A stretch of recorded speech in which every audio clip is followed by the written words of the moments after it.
Cem sana hoş geldiniz. Teşekkür ederiz. Bizi kırmadığınız ayağına sağlık. Başla her zaman. Nasılsınız? İyisiniz?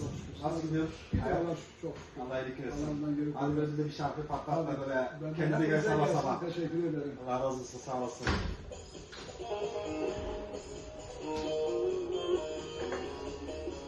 Alacağım ha.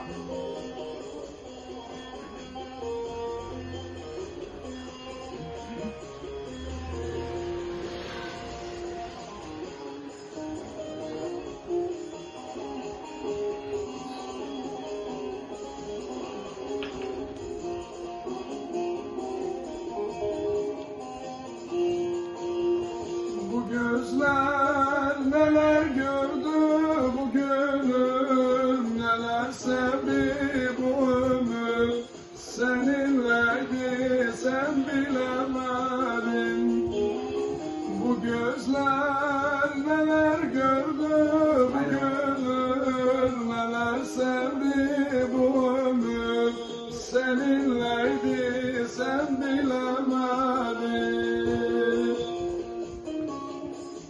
Benden tüm değerli dostlarıma gelsin, İmamoğlu TRT'ye gelsin, bizi teşvik ettikleri için çok sağ olsunlar, teşekkür ederim. Şeref size ait. Allah işlerini rast getirsin. Allah razı olsun, sağ olun.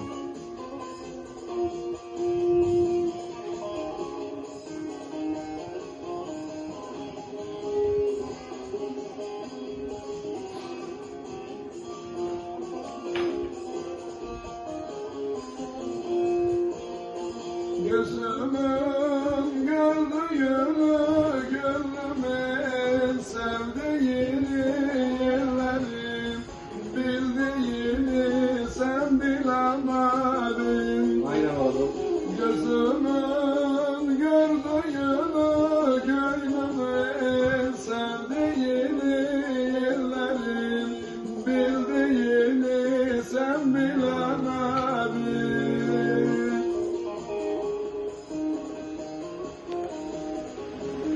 Çok güzel söylüyorsun. Ağzına sağlık.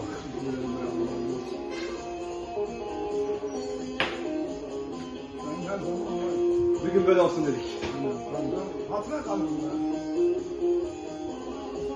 Çek kızım, çek.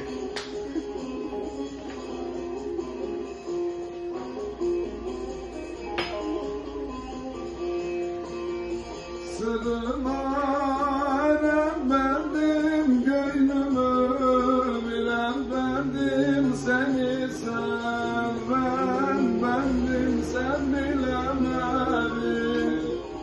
Sırrıma erem verdim, gönlümü bilen bendim, seni seven